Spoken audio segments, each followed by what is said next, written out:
Halo, salam sehat pemirsa Tempo. Apa kabar Anda hari ini? Semoga selalu sehat dimanapun dan juga kapanpun Anda berada ya. Sejahtera selalu. Kita bertemu lagi dalam program Teras Negeri bersama saya Dea Yujihan. Pemirsa, program Teras Negeri ini dapat Anda saksikan di kanal YouTube Tempo.co serta saluran digital TV Tempo. Dan untuk informasi bagi Anda pemirsa bahwa acara hari ini sudah kita lakukan sesuai dengan protokol kesehatan yang berlaku. Dan seperti biasa, kita selalu kehadiran tamu istimewa di program Teras Negeri begitu. Dan tamu kita hari ini adalah Bapak Bupati Jembrana, Bapak Inengah Tambe. Halo, Pak Inengah, apa kabar? Baik, Mbak. Apa kabar? Sehat? Alhamdulillah, saya juga sehat. Terima kasih Pak sudah berkunjung ke Gedung Tempo hari ini. Gimana kesannya? Saya yang justru terima kasih dan sangat bahagia. Oh, senang loh kita Bapak main ke Tempo hari ini.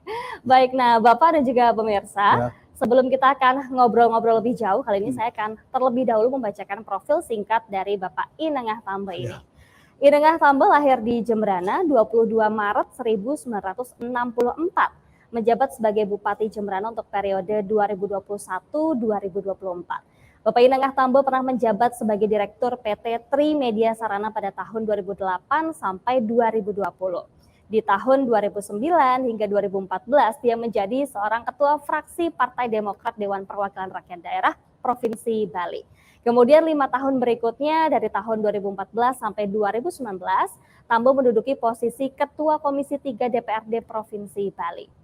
Bapak Inengah Tambe juga aktif dalam sejumlah organisasi dan pada tahun 2017 ia menjadi penasihat Palang Merah Indonesia Bali hingga tahun 2020.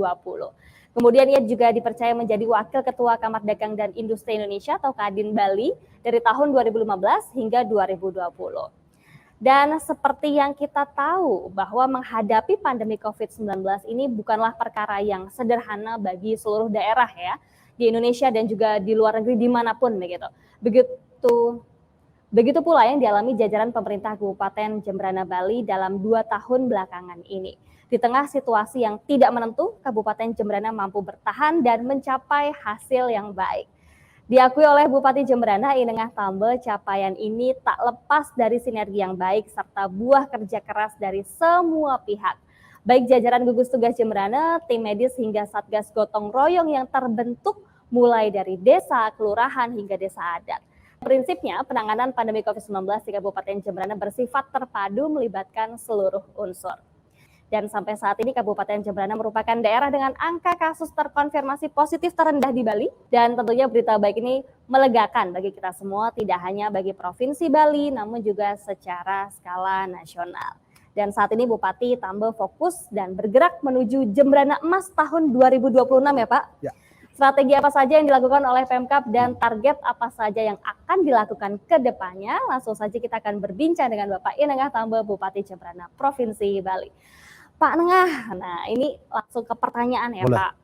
Kira-kira mungkin boleh dijelaskan kepada pemirsa juga di rumah begitu ya, bagaimana sebetulnya kondisi ekonomi dan juga sosial di Kabupaten Jembrana saat pandemi COVID-19 melanda sampai saat ini, kira-kira seperti apa sih Pak? Ya, baik. Jadi mungkin di seluruh Indonesia ya, dan Bali pada umumnya juga, dan termasuk di Jembrana kami, tidak ada satu tataran ekonomi satu kabupaten pun atau provinsi yang landai karena terjangan COVID ini. Ya. Tapi kami bersyukur bahwa sebegitu besarnya dampak positif, dampak negatif daripada COVID ini, kami masih bisa sustainable, masih bisa kami survive. Kami cuma ada penurunan di angka minus 4, sekian persen begitu. Jadi tidak terlalu tinggi karena kami di Kabupaten Jembrana ini ekonomi kami digerakkan bukan dari sektor pariwisata. Oh, dari mana Bapak? Ya, jadi kami bergeraknya dari sektor pertanian, jasa dan sektor perikanan yang kami kami kembangkan begitu pesat hari ini begitu. Kami masih bisa sustainable bahwa tidak terlalu tinggi terkoreksi. Kami cuma ada minus 4% begitu daripada daerah lain yang ada di Kabupaten Bali, yang di Provinsi Bali, karena sektor-sektor yang digerakkan oleh kabupaten kami adalah pertanian, perikanan, dan jasa-jasa yang lainnya. Ini yang membuat kami sedikit agak nyaman begitu dan tidak terlalu tinggi Tidak refocusing terpukul yang terlalu terjadi. jauh ya Pak itu ya. tidak. Oke, baik. Nah kalau tadi disebutkan minusnya ada di 4 ya Pak, tidak 4. terlalu jauh begitu Tidak ya. terlalu jauh. Nah ini artinya tergolong tidak terlalu terpuruk begitu, Tidak terlalu terpuruk. tapi tentu saja kita akan bertanya kemudian kunci utama dari keberhasilan dalam penanganan pandemi ini Pak, kira-kira seperti apa? Karena yang namanya pandemi kan efeknya atau dampaknya kompleks sekali, melanda seluruh sektor. Nah kuncinya apa tuh Pak? Ya, kami justru berhadapan dengan pelabuhan Gilimanuk yang riskan sekali untuk terjadi penyebaran yang masif terhadap COVID-19 ini. Justru langkah kami pertama adalah daerah di sekitar penyeberangan itulah daerah Gilimanuk namanya. Itu kami kerjakan dari awal. Jadi kami vaksin 100% di situ masyarakatnya. Baik itu vaksin 1 maupun vaksin 2. Nah, dari proses kinerja ini yang kami lakukan, ini memberikan dampak yang positif terhadap desa-desa atau kecamatan-kecamatan lain yang ada di kabupaten kami begitu ya. Kemudian kami juga merasa bangga karena jajaran Forkopimda kami sangat luar biasa. Kita selalu bisa bekerja sama dengan baik gitu ya, dari pihak kepolisian, kejaksaan dan juga Dandim kita ya dari TNI. Jadi ini memberikan kita semangat yang luar biasa. Di samping itu juga di Bali sudah senantiasa kita membuat semacam kelompok gotong royong antar desa adat itu yang mana bertugas di pintu gerbang masing-masing desa itu untuk mengontrol orang datang, orang keluar dari desa masing-masing. Nah ini bagian-bagian daripada instrumen yang bisa menguntungkan buat kami dalam rangka untuk pencegahan penyebaran COVID-19 ini. Baik, jadi dimulai dari pintu masuk di pelabuhan gitu ya. Terus sampai desa. Ya, detail sampai ke desa-desa adat begitu ya Pak. Kompakannya gimana tuh Pak kira-kira? Ya ini karena kami turun langsung, kami ada di tengah-tengah mereka. Kami tidak mau di atas meja, tapi kami bicara gitu ya. Tapi kami ada di antara mereka, bahkan tim rumah sakit pun kami ajak bicara, kami kumpulkan bahwa kamu berani, saya pun berani. Jadi saya berikan semangat kepada tim kesehatan yang pada saat itu memang teman-teman ini yang ada di depan untuk menangani begitu secara psikologis beratnya itu. Tapi saya hadir di situ dan saya memberikan semangat juga siang dan malam ada bersama mereka. Begitu saya tinjau bagaimana kondisi realnya di lapangan mereka, apakah mereka benar-benar mempunyai keberanian atau ketakutan atau secara psikologis apa kemunduran atau kemajuan. Nah ini penting sekali. Jadi seorang bupati harus ada di tengah-tengah mereka yang pada saat itu mengalami rasa kekhawatiran yang tinggi. Artinya langsung itu memberikan semangat ya. Dengan bertemu langsung dengan mereka, menambah semangat mereka begitu ya Pak ya. Bertemu langsung.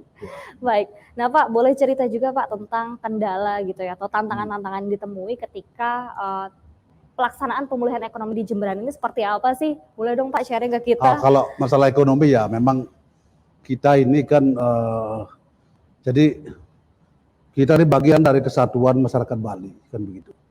Jadi kalau salah satu ekonomi itu tidak bergerak dari satu kabupaten itu masih bisa kita dibantu kan gitu.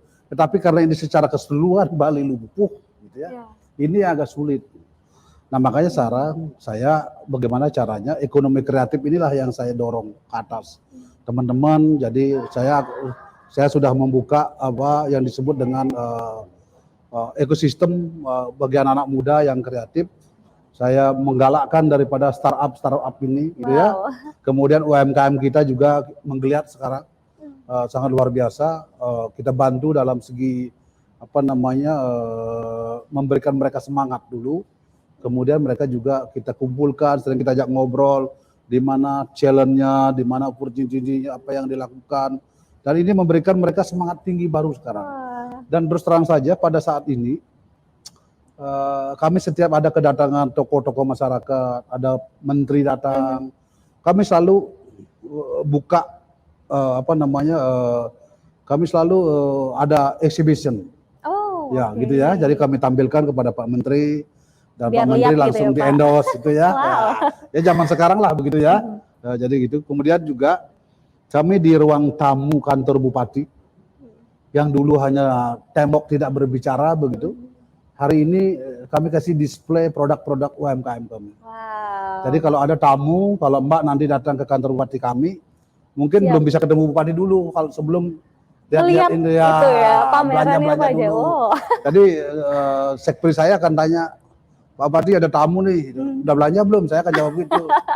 Siap. Udah coba belum? Itu kalau Oke. belum belanja jangan boleh ketemu dulu. Waduh, wah siap-siap Nah, belanja. seperti itu tuh. lah aja gitu. Baik. Jadi itu yang saya coba saya tampilkan di ruang tamu kantor bupati. Jadi setiap kamu datang, saya sengaja tamu itu kita tahan 10 sampai 5 menit gitu ya, biar mereka lihat produk-produk UMKM kita. Wow. Ini sudah menghasilkan sesuatu. Oh, sudah Ya, terbukti. sudah, Pak, akhirnya sudah ada hasilnya transaksi, terlihat ya. ya. Oh. Sudah ada kontak langsung. Dan kita juga udah latih front office yang ada berjaga di situ untuk memberikan keterangan kepada setiap tamu bahwa ini begini, ini keunggulannya begini, ini begini. Ada juga kain nak tenun, Kain ya, khas dari ya Jemberana. Jemberana. Oh. Kita punya luar biasa, banyak corak yang kita punya. Kemudian juga inovasi daripada camilan-camilan dari buah, dari kacang-kacangan, itu banyak sekali inovasinya. Bikin penasaran. Wah, luar biasa. Nih, Pak. Ada yang lebih dahsyat lagi. Apa tuh? Ada coklat pangah. Coklat pangah. Wah, harus banget dicoba nih ya pemirsa ya tentunya. Jadi kita juga sudah mulai menggeser nih. Kalau sekarang kalau Mbak nanti datang ke Jemberana pagi, Mbak tidak akan saya suguhi kopi morning, tetapi lalu apa, coklat Pak? morning. Oh. Jadi Ada waktu-waktunya sendiri Pak itu? enggak, kan orang biasa kalau buat acara gathering apa kopi morning pagi gitu. Ini sekarang coklat morning. Wih. Pokoknya bikin kepo. Bikin heboh. Seru banget nih Pak kayaknya melibatkan anak-anak muda, Anak muda. memperhatikan UMKM gitu ya, ya, Pak tentunya. Nah ini tapi nanti kedepannya nih Pak target atau program apa sih yang akan diprioritaskan gitu ya oleh Pemkab selain pemulihan ekonomi? Ya. Apa Oke, tuh Pak? jadi gini, saya hari ini sebagai bupati tentu membuat mimpi juga. Mau kemana nih Jemberana, ya kan? Jadi alhamdulillah ini Astungkara bahwa kita yang selama ini sangat merindukan infrastruktur yang terjadi di Jemberana, mungkin di tahun ini sudah mulai groundbreaking jalan tol, gitu ya. Nah, bermula sebagai backbone-nya di jalan tol ini, saya memastikan bahwa investasi akan masuk ke Jemberana, ya kan? Dan pemrakarsa jalan tol ini juga sudah akan meng-create lahan 600 hektar yang ada di Kabupaten Jemberana milik Rusda Bali. Ada apakah di lahan itu akan dibangun apa? Itu akan dibangun destinasi wisata modern. Destinasi wisata modern. Nah, saya berpikir bahwa kalau ini sampai terjadi, maka di tahun 2025 proyek ini akan selesai. Saya tidak mau juga ketinggalan. Maka saya punya konsep bahwa tahun 2026 adalah Jemberana Emas, tahun emas Kabupaten Jemberana. Yang saya maksud tahun emas Kabupaten Jemberana itu adalah saya tidak mau ketinggalan bahwa kalau pariwisata itu normal, 6 juta wisatawan asing yang datang ke Jemberana Landing by International Airport Ngurah Rai, 6 juta juga yang akan datang ke Jemberana. Gitu, karena wisata kita wisata dunia. Wisata Itu ada Paramount, ada akuarium kayak Santosa Island, ada International Sports Center, ada Culture Park, gitu ya. Ini ruang-ruang yang memang luar biasa, modern sekali yang kita minta kepada pemrakarsa jalan tol ini. Kemudian juga pertanyaan saya, kalau ini sampai terjadi 6 juta orang datang ke Jemberana, gitu ya, kemudian siapa yang bekerja di situ? Saya tidak mau import tenaga kerja. Saya SDM saya yang saya siapkan, anak muda saya yang saya siapkan. Kemudian 6 juta itu makan sayur dapat dari mana? Makan buah dapat dari mana? Makan ikan dapat dari mana? Makan daging dapat dari mana? Transportasi, jasa dan lain-lain siapa? Ini harus kita yang kita maksimalkan dulu Kabupaten Jemberana. Ya.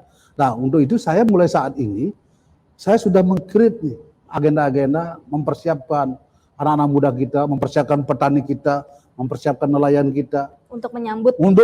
itu. Ah, Maka nanti pada tahun 2026 itu setiap rumah tangga yang ada di Kabupaten Jembrana itu ada industrinya, wow. gitu. Bisa menikmati, bukan sebagai penonton dia. Dia harus sebagai pelaku, dia harus bangga bahwa bersama-sama akan hadir.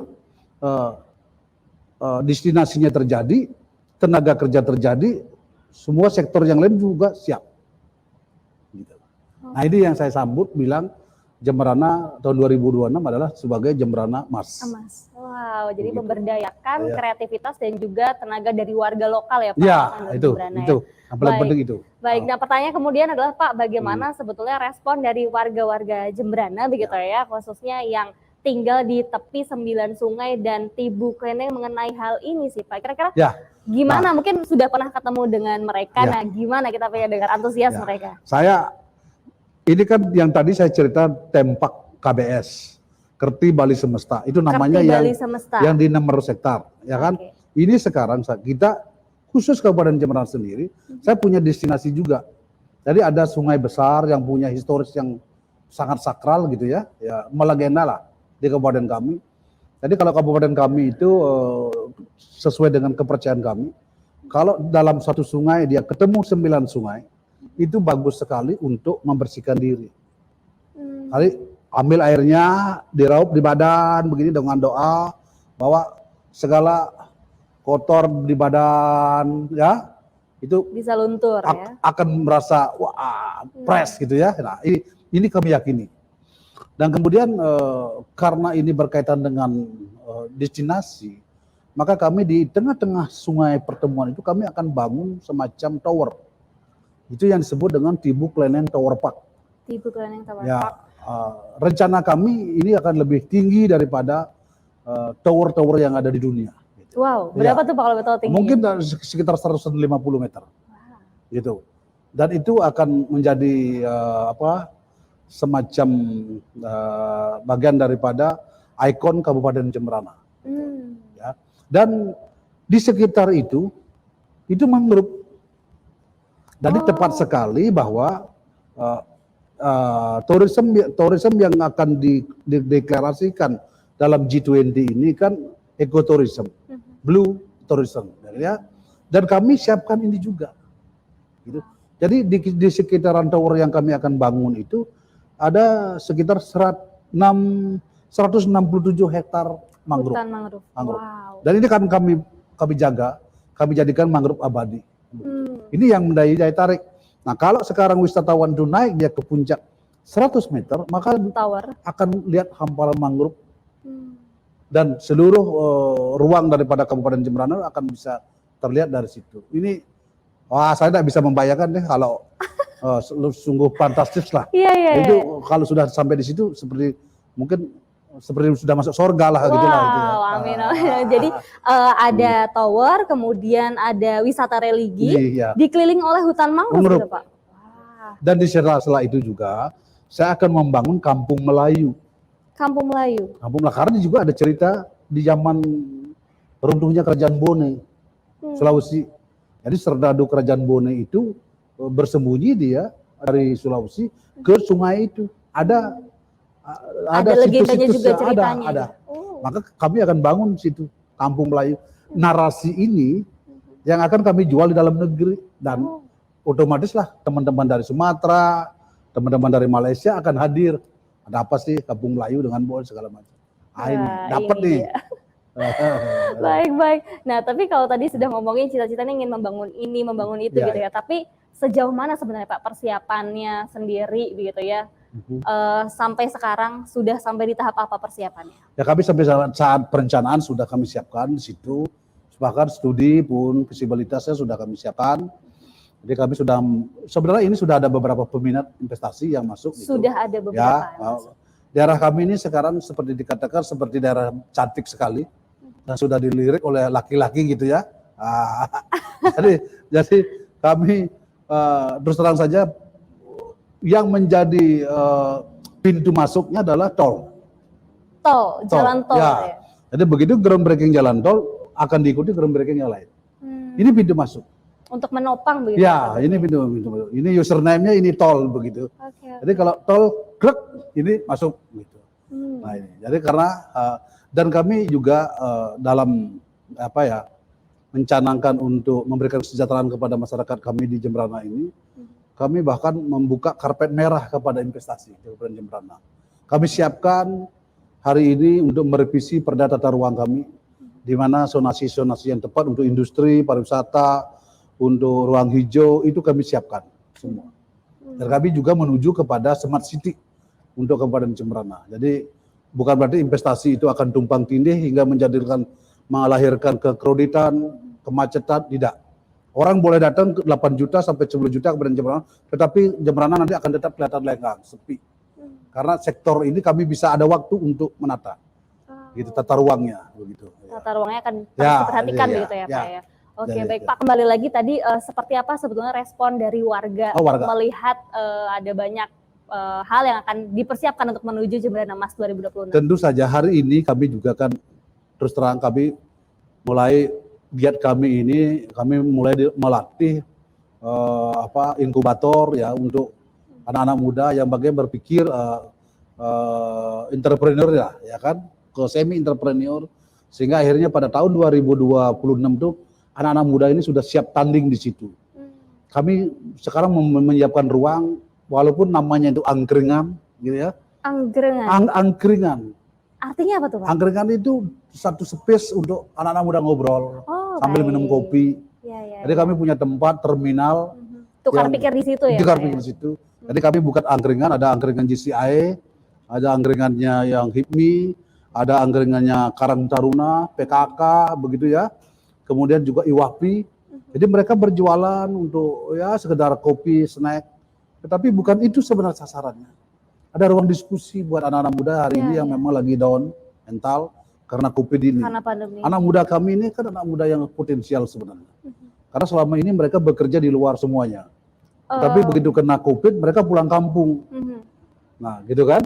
Tetapi mereka masih punya pemikiran dan gagasan yang sangat positif untuk membangun Jembrana. Ini saatnya mengajak mereka. Ini saya tangkap. Saya jadikan satu hub diskusi di situ. Nah, mereka menjadi terinspirasi, bahwa mereka menjadi semangat kembali, dan ini yang saya butuhkan dari mereka. Jadi mereka tidak langsung frustasi, down, bahwa tidak akan berguna begitu, tapi tidak. Hari ini mereka sudah mulai bangkit, sudah mulai membuat satu inovasi kreativitas yang sudah sangat positif buat kita. Dan saya bilang pertempuran kamu nanti di tahun 2026. Ya, itu yang kita nantikan kiprah mereka ya, teman-teman muda ini ya. Dan tadi sesuai dengan pertanyaan, disambut luar biasa. Jadi semacam bergairah, dan bergairah ini membuat mereka bahagia. Sesuai dengan salam kita kepada Jembrana. Apa tuh Pak salamnya? Salam bahagia. Salam bahagia. Wah, mudah-mudahan warga Jembrana bahagia terus ya Pak. Bahagia, harus bahagia. Baik, Pak Anengah, saat ini kita sudah ada di penghujung acara, namun sebelum saya tutup, saya akan persilakan Bapak untuk memberikan pernyataan atau harapan Bapak begitu kepada warga masyarakat Jembrana. Mungkin bisa menyampaikan harapan-harapannya atau pesan-pesan tertentu kepada warga Bapak, silakan. Ya. Hari ini Pak Bupati ada di kantor Tempo begitu ya, dan dalam acara Teras Negeri sangat luar biasa. Kita akan selalu bagaimana berpikir positif, bekerja keras. Salah satu tujuannya adalah sesuai dengan visi bahwa membangun Jembrana yang bahagia. Itu, dan anak mudaku semuanya yang ada di Kabupaten Jembrana bangkit dan harus berani mulai berkarya. Jadi kalau tidak memulai, tidak ada yang kalian tunggu. Mulailah dari saat sekarang. Berpikir positif, maju untuk Jembranamu. Salam bahagia. Wah, luar biasa. Aku selalu senang kalau ada pemimpin-pemimpin yang memperhatikan anak-anak muda nih Pak, ya kan? Karena nanti kita di masa depan yang akan bekerja gitu loh. Terima kasih Bapak atas waktunya, Bapak Inengah Tambe, dan juga kita doakan semoga Kabupaten Jembrana semakin maju dan bisa memberikan inspirasi bagi wilayah-wilayah lainnya di Indonesia. Pemirsa, Teras Negeri akan segera kembali berbincang dengan sejumlah kepala daerah yang banyak memberikan inspirasi untuk kemajuan negeri. Saya Dea Yucihan beserta seluruh kerabat yang bertugas pamit undur diri. Sampai jumpa di lain kesempatan. Salam bahagia. Salam bahagia. Pak Anengah, salam bahagia selalu pemirsa Tempo dimanapun Anda berada.